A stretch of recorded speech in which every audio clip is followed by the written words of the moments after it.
And it's very helpful. The curriculum did change a couple of years ago.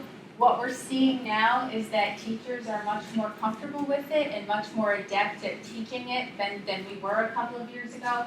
It's not how we were taught, but the understanding of number sense far exceeds the way we were taught. And that's not just an opinion, I'm going to have to say, because the way these children can decompose numbers and use strategies to solve problems is remarkable. It really is.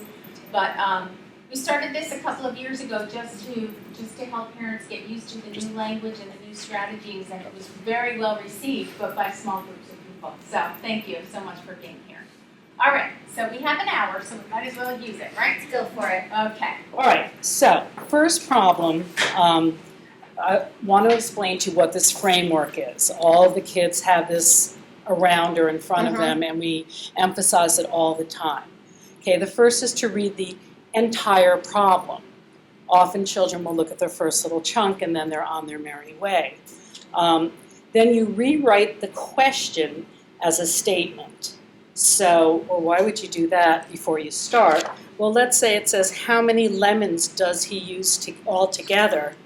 I'm going to write, he uses blank lemons altogether.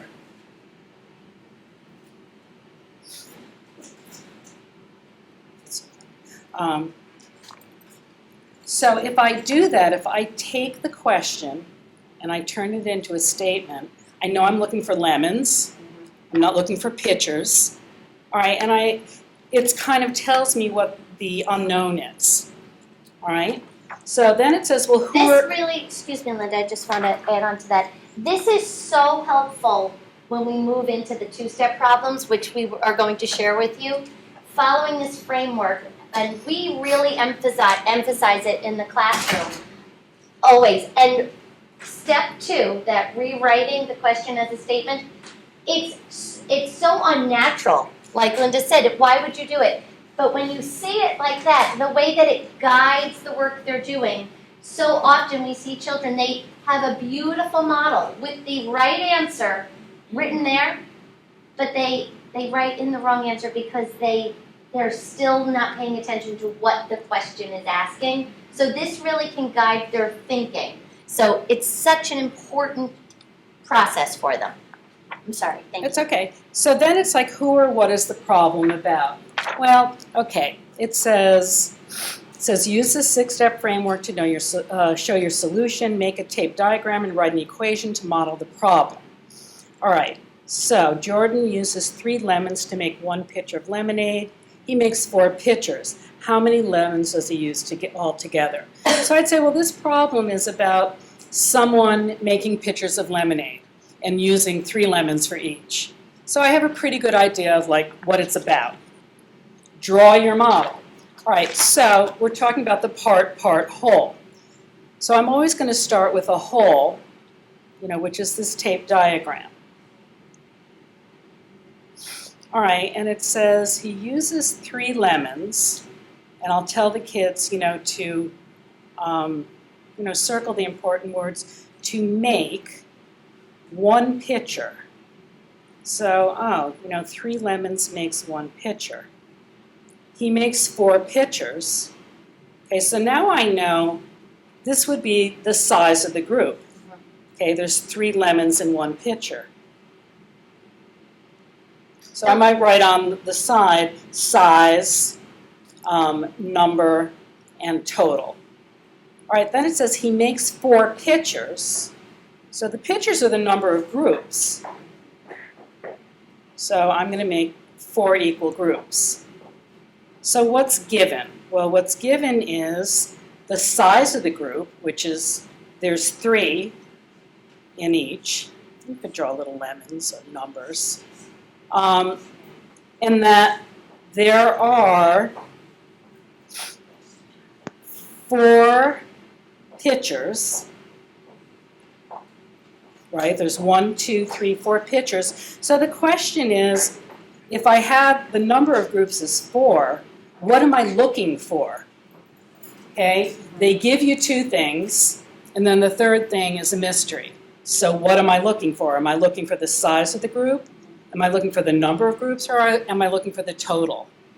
The total. So this is your traditional multiplication where you get the two factors and you have to figure out the product, but they may get it in any of three ways. They may get the product in one factor, the size of the group. They may get the product with the number of groups, and then they have to figure out what's missing first before they can figure out what it is. Identifying that unknown is a large part of what we do as third graders. And that language is used.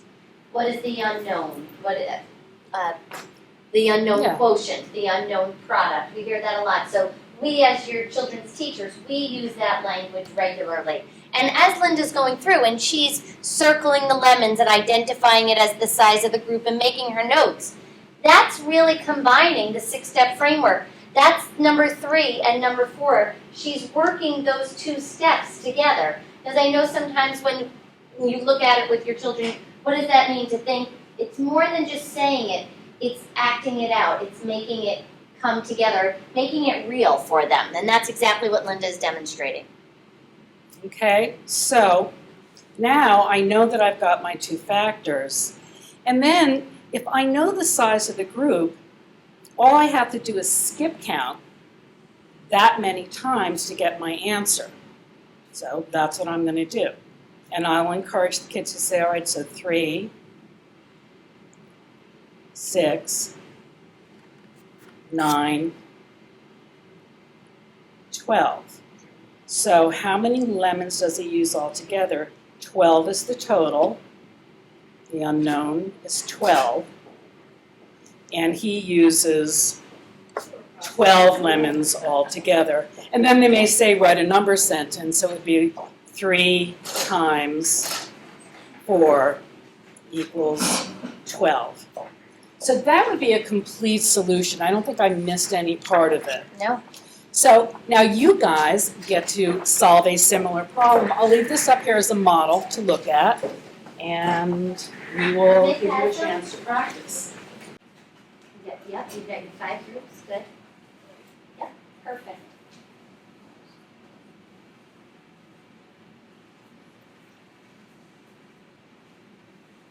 Love it. No one has skipped step 2. I love it. Everyone's got step 2. Beautiful. Perfect. So, thank you so much for coming out. Yep. And get your answer statement on there. I know that it seems so unnatural. Here's the thing. Perfect. Exactly. This large bracket stands for the total, not the number of groups.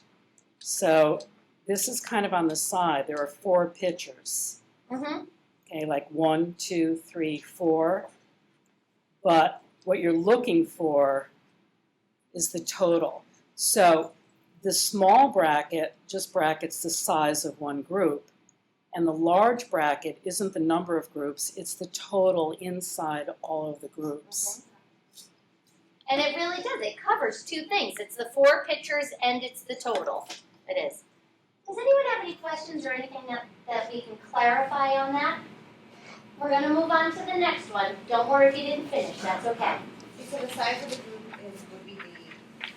would be 3. And Yes. So then the number of groups is just the 5. Yes, absolutely. And again, when you're going through, when you're reading the problem, thinking it through, drawing your model, we really encourage the kids, what does it look like? But here's your apple pie, and it's got 3 on it. What are you seeing? Are you seeing a bunch of pies? Or are you seeing a pie, a group, with something in it on it? So we really want them to visualize it and do this whole song and dance of talking it out, that helps them model it. So many of these math problems are asking our children to do that, to visualize it, to think beyond just the straightforward. And that's what we're kind of training their brain to do that. And they're getting it. They really are. But what does that look like? What is that initial picture? What is the problem describing? And once they transfer to the tape diagram with that tool, That tool is so useful. Yeah. I mean, you can take any number and divide it up into groups and work for a total and find missing parts using that tape diagram. So really, it becomes a very useful tool for It- many problems well beyond this level. Linda had started out by saying that this is a real foundation. For algebra. Yes, It that's what really, the quote really is. is. The building block of algebra, right? So that's a basic multiplication problem. So we're going to take you now into a division problem. And as Linda said, when you are looking at these multiplication and division problems, we have a number of groups, we have the size of the group, and we have the total. And we identify these regularly with the students. So we'll start with our 6-step framework. We read the problem. I ask the students, read the problem twice, and I want you to visualize what that problem is saying. So let's see. Of course, we're going to follow the directions of using our 6-step framework, making a tape diagram, writing an equation, and modeling the problem. So we have 20 children play a game. There are 5 children on each team. How many teams play the game? So I'm going to read it again, and I'm going to visualize it. I'm going to talk myself through it. 20 children play a game. 20 kids. They're all playing a game. There are 5 children on a team. I've got a team. 1, 2, 3, 4, 5. Here's one team.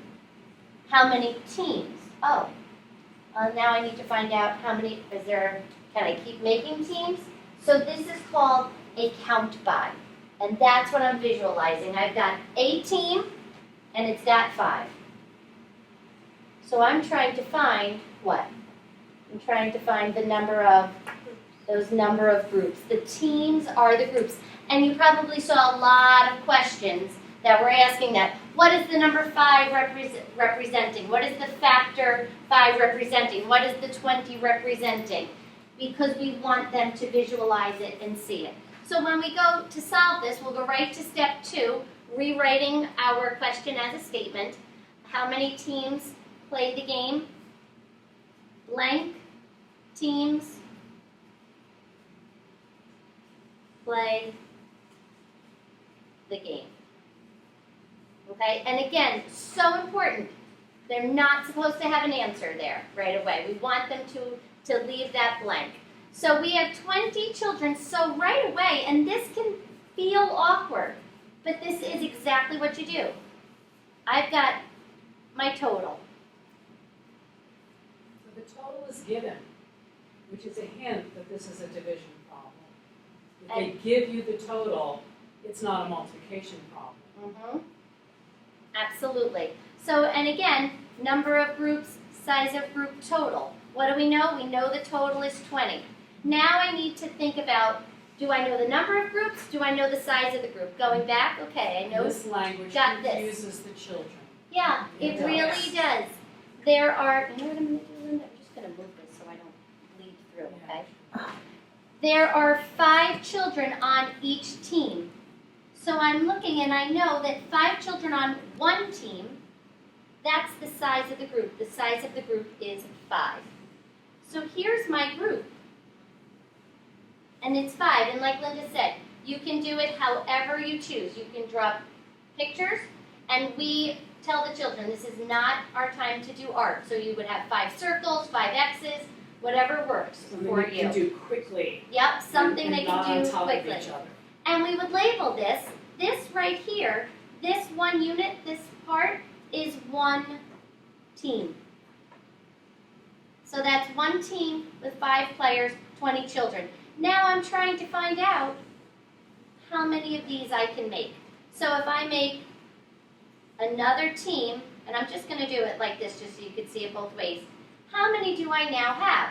I had 5 on one team, I have 2 teams, and that gives me 10. Can I make another team? I can, because how many children do I have altogether? I have 20, and I have only 10 kids are on a team, so I'm going to make another team of 5. Now how many children are on a team? 15 children have been placed on a team, have been placed on teams. I can absolutely make another group of 5. Now I've got 20 children. Can I make another team of 5? I can't because 20 children are on that team. So they have to know when to stop. They And they have to know stop when when to they stop. hit the total. Which is why it's so good for them to have this label of 20. Because they've counted on to 20, that's where I'm stopping. You know, and hopefully in third grade they can skip count by 5s, but some kids will actually go 1, 2, 3, 4, 5, 6, 7, 8, 9.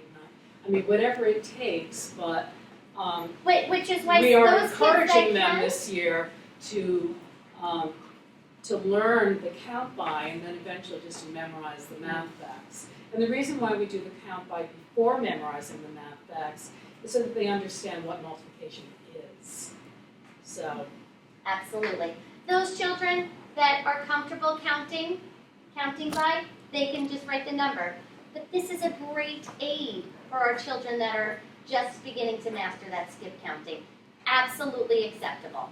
So how many groups did I need? How many teams? This is one team. And again, having that label there just gives me that reminder. So this is one team, 2 teams, 3 teams, 4 teams. 4 teams play the game. Questions on that? so the number of groups is, The number of groups is 4. And now, here's the interesting thing.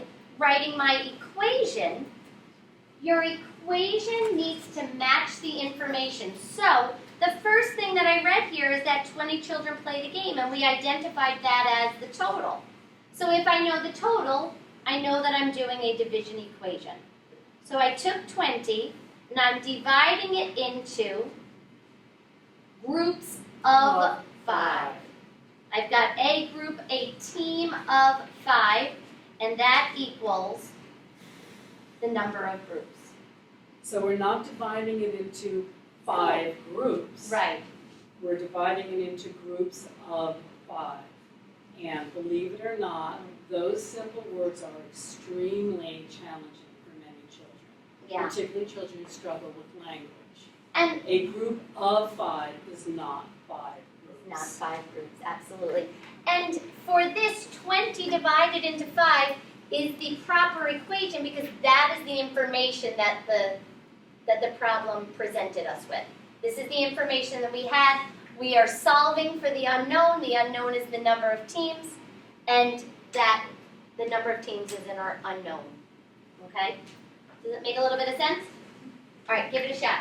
I have a question. Yes, And you please. might have said it before, but I just. No, please. Could they also draw out like 20 dots and then do circle 5, circle 5, circle 5? But that's circle- not a In tape this, diagram. That's not a T. That's Yeah. not a Okay. tape diagram. So if for this situation, They it draw wouldn't. a T diagram. Yes, if it helps them to visualize it one way and then transfer that into a tape diagram, absolutely, absolutely. And this unit of division and multiplication starts them with making groups. And make a group of 5 and make 5 groups. So it does start them with groups and then we refine it into the tape diagram. Give it a try. We're here to help.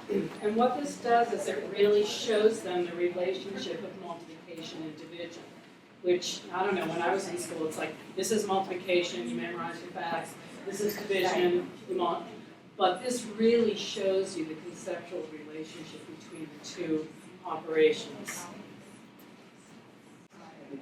Okay, I'm gonna give you guys a little heads up on this, because this one is solved differently. So hold on.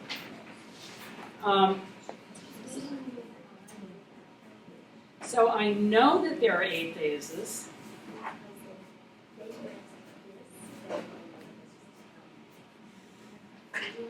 I know that there are 40 altogether. So I know the number of groups. The number of groups is 8. I know my total is 40. In this problem, the mystery is not the number of groups. The mystery is the size of the group. So I can't do a count by. What am I counting by? 8? 40? I'm going to count by ones until I get to 40. 1, 2, 3, 4, 5, 6, 7, 8. 9, 10, 11, 12, 13, 14, 15, 16. So that's the fair share strategy. That's the one you gotta do. I'm not gonna lie. Yeah. 16, 17, 18, 19, 20, 21, 22, 23, 24, 25, 26, 27, 28, 29, 30, 33, 34, 35, 36, 37, 38, 39, 40. 1, 2, 3, 4. There are 5 dots in each one. So now I know the size of the group is 5. So whereas that was your unknown, Oh no, actually now I'm we've gonna solved say for the unknown. Marissa puts blank flowers in each vase, and it's 8. Now, I can look at it and say, oh, I know, and 5 times 8 is 40, so it must be 8. Yes. They don't know that, and just knowing it doesn't necessarily mean that they understand what the problem is about. Absolutely. So 3rd grade is really the time to build the conceptual foundation, because pretty soon it gets abstract, although from what I see in the upper grades, at least in the middle school, they're still using visual models that I never saw, but I look at them and I go, oh, that's really brilliant. So, and it's the same kind of thing where you really see what's going on in the problem. So those are the 2 different strategies for finding the quotient in a division problem. One is you count by the number till you get to 40. The other is you deal them out one by one till you get to 40. And they have to be fair shares. You can't put like 10 in one and 6 in the other. Did you write the Isn't correct it answer? that she puts 5? It's Oh. 5, not 8. I was like, I'm totally. Same thing the kids do. You're seeing if they're paying attention. Yeah. Good job. Sure. You're quizzing us. Yeah. Yes, All right, shall we move and on? which is why we say check your work when you're done. Right. You're up, lady. You're up. Feeling good? All right, Now. now it gets tricky. Now- Okay, this is a 2-step problem, which can also be modeled with 2 tape diagrams. So here's where the kids only read the first sentence, and then they only answer part of the problem. So let's see, what does our 6-step framework say to do first? Read the problem. Read the problem, the entire problem. So, make a tape diagram and write an equation to model the problem. There are 4 boxes with 6 binders in each one. In each box. Okay. 3 brothers share. Okay, share kind of tells me maybe it's going to be division. The binders. How many binders does each brother get? So children who read well have an advantage in math, right? You can see that right away, just understanding what the words are even saying. Well, not just read, but visualize, Yes. like both. Each, no, I'm sorry. That's a question. Each brother gets blank binders. Okay, so before I can answer this question, I have to figure out how many binders there are altogether. So I'm going to use my multiplication tape diagram. Let's see, 4 boxes. So which one is the group, a binder or a box? Box. Okay, so I know there's 4 of them. Okay, and there's 6 binders in each one, so I actually know the size of the group. Okay, the size of the group is 6, and the number of groups is 1, 2, 3, 4. So there's 4 groups or 4 boxes. So, is this a count by way to solve the problem, or is it a fair share, deal them out one at a time way to solve the problem? It's count by. So 6, 12, and I do encourage the children to write their solutions. And 6 is 24. Okay, so each brother gets 24, right? I'm done, Ms. Rappaport, right? No. That's part 1. Okay? I need to find this out, the total, which is 24, before I can tell you how many binders each brother gets. So I need to make another tape diagram. And I would actually encourage them to do it underneath, but I don't really have the room. So now, what's given now? The total, the size of the group, or the number of groups? Which ones are given? Right, because I know that there are 3 brothers, so So that's now the the number of brothers are groups. representing that number of groups. So now one person is a group. Mhm. See, and so you can see how it gets trickier. All right, and I know the total. So if I know the total and I know this goes with that, the number of groups, which are 3, and they're brothers, what kind of problem is this? What operation am I going to use? It's division. Okay? Well, am I going to skip count by 24s? Am I going to skip count? Sometimes the kids will go, oh, 3. There's 3 brothers, and they go 3, 6, 9. I'm done. Okay? But really, you have to give them out like you're dealing out cards until they're all gone. So 1, 2, 3, 4, 5, 6, 7, 8, 9, 10, 11, 12, 13, 14, 15, 16, 17, 18, 19, 20, 21, 22, 23, 24. So in this case, what's missing is the size of the group. What is the size of the group? And what are they? 8 brothers, 8 boxes, 8 binders? So they're 8 binders. I just answered the question. Each brother gets 8 binders. So I knew my total here, which was 24. I knew my number of groups, which was 3. And I was trying to find out the size of each group, which is 8. So that's a 2-step problem, and they are expected to master this in 3rd grade. It's challenging, and it's fun. So they get one for All right, let's let you try a 2-step. So we only have 15 minutes left, so we are going to move on, because we do want to show you a few other things. So in 3rd grade, they're learning the distributive property. Okay, what does that mean?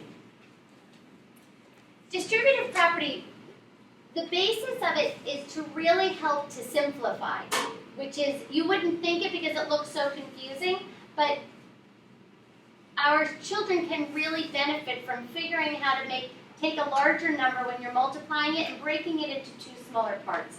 That is the basis of this, and we've seen them as they're getting more comfortable with this strategy, they are using it to solve 9 times 8. They're breaking that 9 apart into a smaller number. And we talk a lot about friendly numbers. 10's a friendly number, 5 is a friendly number.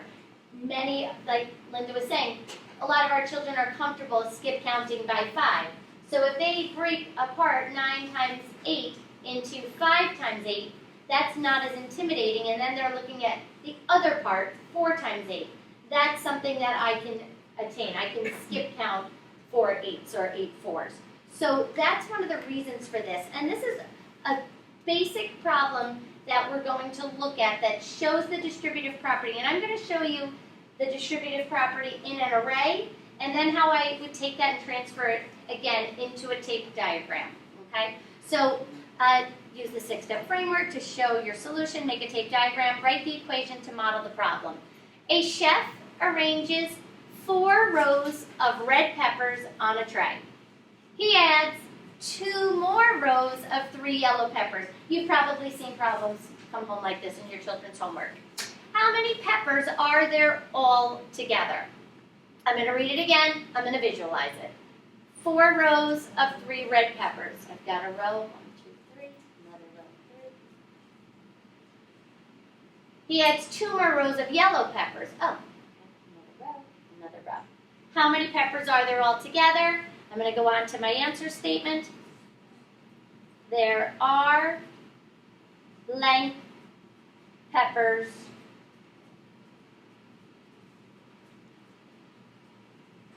altogether.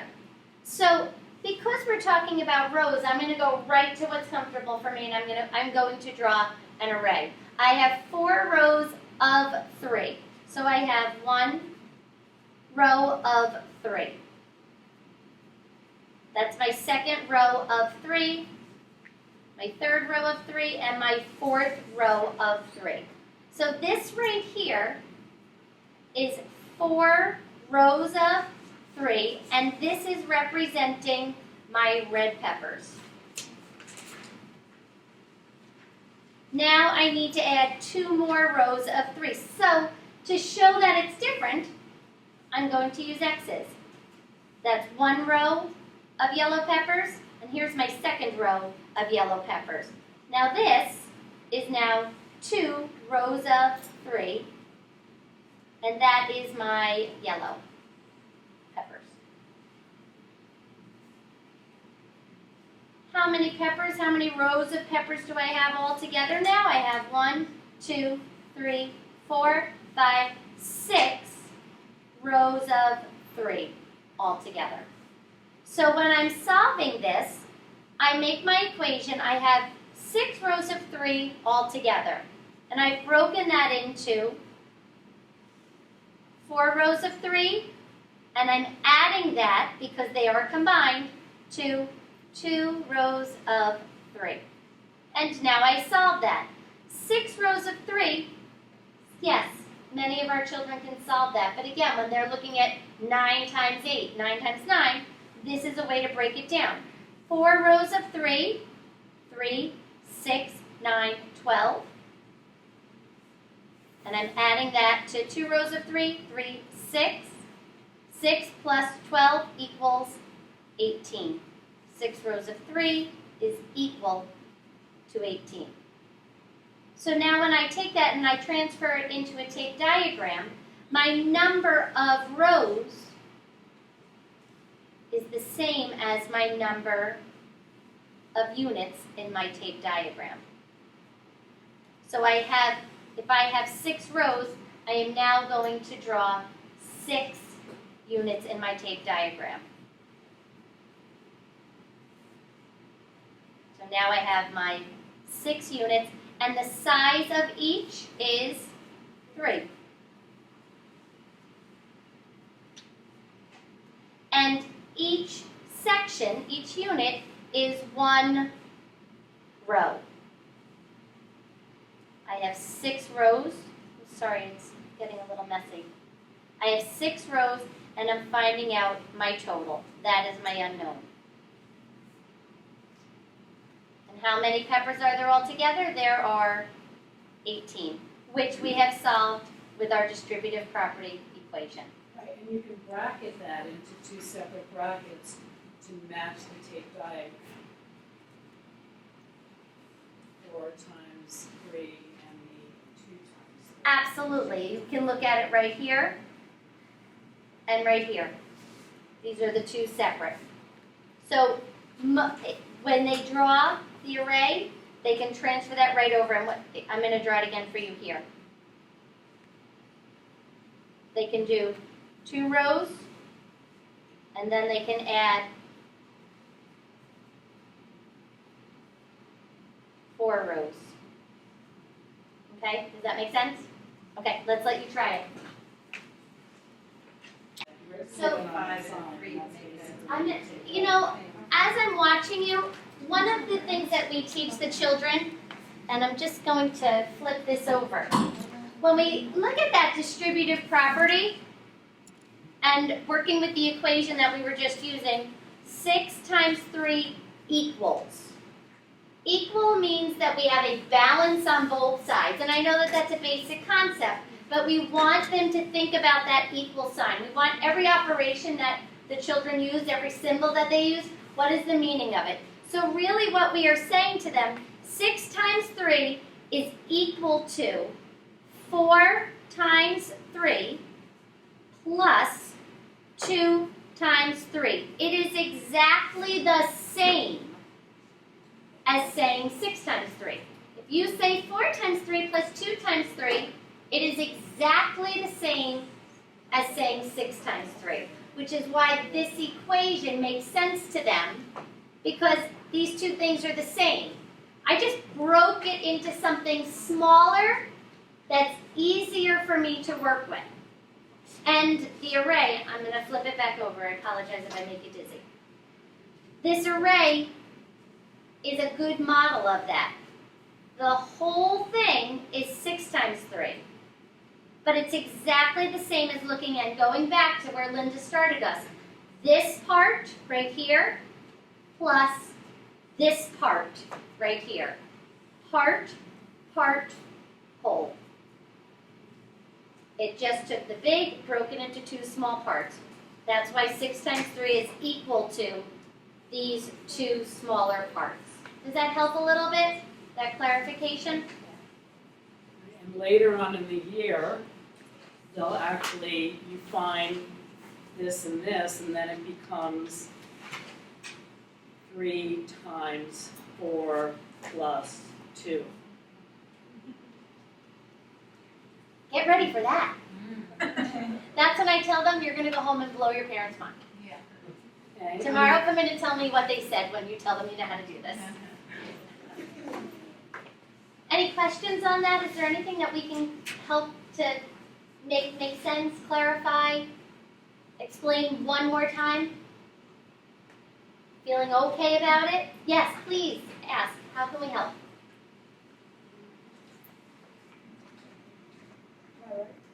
Oh, I don't Can we go over this problem? Here, let me put it under. I think you're looking really good here. Feel proud. Feel proud. I'm going to put it under and solve it. And some I of bet I you didn't said, take an some of you extra said, well, can I just do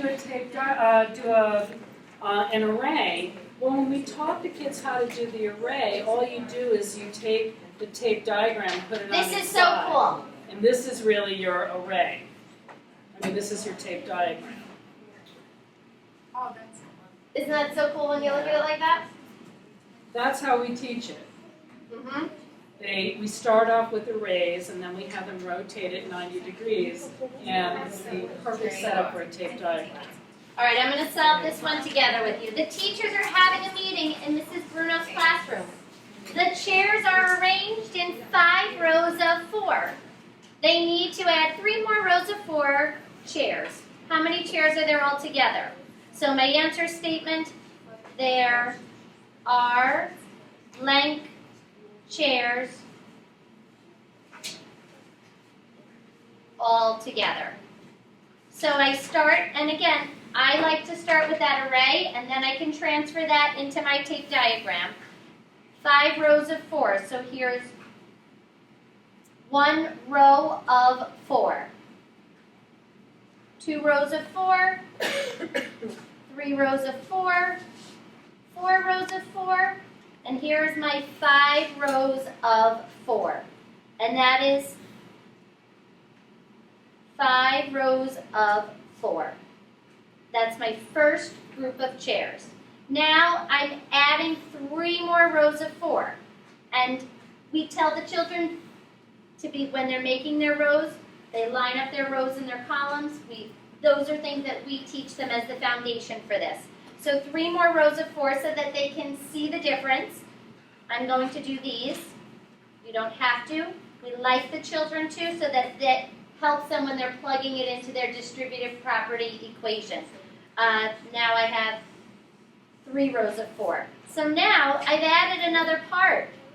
Now I have 3 rows of 4. And I've created this bigger array. Now my larger array, it still has rows of 4, but I have a total of 8 rows of 4. So my equation is 8 rows of 4 is equal to, it's exactly the same as saying 5 rows of 4 added to 3 rows of 4. Oh, excuse me, 3 times. It's getting me. 3 times 4, thank you. So now I can solve that. 3 times 4, the product is 12. The product of 5 times 4 is 20. 12 plus 20 equals 32, which is my product of 8 times 4 equals 32. Now taking that, and again, how Linda showed us, you just can turn it. This is where we started our students. So now I have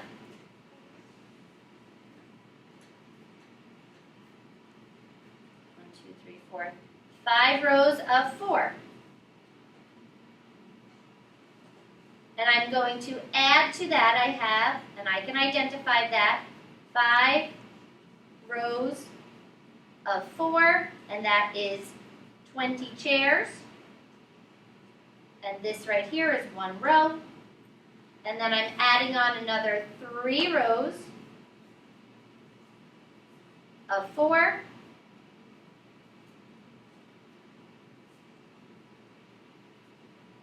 And that is a total of 12 chairs. So again, you've got your 2 parts. Well, will the children have to do that last part that you just did? The tape diagram? Yeah. If they're in this asked for it. situation, the directions are asking for a tape diagram. But then, I mean, they already completed they already got the answer, they solved the. They did. There are different times, and I know that that's tricky, but we are teaching them different strategies. For some children, for this child, the array works. For other children, the tape diagram works. We want them to learn and use multiple strategies so that when they move on, they can go into their toolbox and say, a tape diagram will work well here. So the directions are asking for a tape diagram, so they would absolutely have to draw a tape diagram. They might be able to, many of our children can go right into the tape diagram. They're beyond this. They've already learned how to associate this with this. And so this is a way that you can look at it and you can help them to transfer this information from here to here. So that's a starting point, the array? The array is a starting point. The array is exactly what this is showing them. And you definitely want to emphasize that the size and the spacing are uniform, because it's really hard to see what's going on if some of the walls are larger than others and Yes. the spacing is different. It doesn't look like an array anymore. It's not arranged. And it looks random and it's confusing. And we probably saw that in some of the other questions, where if they had a group of 4 or they had 2 rows of 4, what's the same, what's the difference? The same is there's 4 items, but this is arranged in a group in an organized array. This is just a cluster of something. Yes? Now, would they always write out 5 rows of 20, 3 rows of 4, for 12 chairs? Would they, in a tape diagram, could they just do, say, the boxes and the numbers, because it represents the answer? Yes, we'd like them to label it. Anytime that they can label, and as much as they can label, makes the unknown that they're looking for more obvious. So even though they have the sentence, if they have the numbers and everything adds up correctly, they still should write. Labeling their model. Yep. It definitely, and again, it's when they label their model, it's another step in them understanding what each number, what each factor is representing in the equation. So, and that's all part of that number 3, number 4. Think, who's it about? What is it about? What am I solving? Okay? Some problems, earlier problems, we're asking, draw an array to solve your problem. So then you wouldn't need a tape diagram, you would just need the array. So, and now we're moving on to problems where it's not specifying tape diagram or an array. Your children get to think about what works for them, and they can choose a model that works. Does that help to answer your question? I mean, what we see now is before we did this program, you'd say, 5 times 8, and they would just, or you'd say 5 groups of 8, and they would add 5 plus 8. I don't see that much anymore. I mean, almost never. They don't add the factors. They understand that it's repeated addition of the same number. So it does develop an understanding of what multiplication is, which is repeated addition of the same addend over and over again. Or division is subtracting the same subtrahend over and over again. That's a big part of our program, is really helping our children to develop a strong sense of numbers, what they mean, why, how they fit, making this make sense. So, and I think that presenting it in this manner is really helping to achieve that and setting them up for great success. It really does connect to algebra in high school. My youngest was taking this course last year using the same concepts. I mean, that's what they're doing with this distributive property at the beginning of algebra. That's really what they're doing. So imagine these children in 3rd grade with such a strong foundation moving forward. I mean, it's really what it's all about. It's And building the we number were- sense. We were talking about it, saying how important it is. Your children know the terminology distributive property. They know commutative property. Right. They know this language. We use it, we present it to them. It empowers them to hear it and to utilize it. Use it. And as I was saying, a student of mine was solving 12 times 9 on his Flashmaster and was stuck. And it was a lot to make, it was really a lot to go back and sit and to think about drawing a tape diagram or an array, which is a solution that absolutely he could have used. But I said, well, what about distributive property? And you know that magical moment where you see that light bulb go on? It was huge. Went back, wrote it out, and was able to say, it was great. So when we build it, we develop it, then they can go off and they can use it. So, we thank you for coming Thank you. tonight. Thank you for coming out. Thanks for coming out to Makes a do big that. difference to have it here. Thank you. Really, really nice. If you think of other questions that come up, please feel free just to reach out. Okay, we're happy to try to, the teachers are happy to, we're happy to. I think Whatever the you answers need. go to Mick. I get the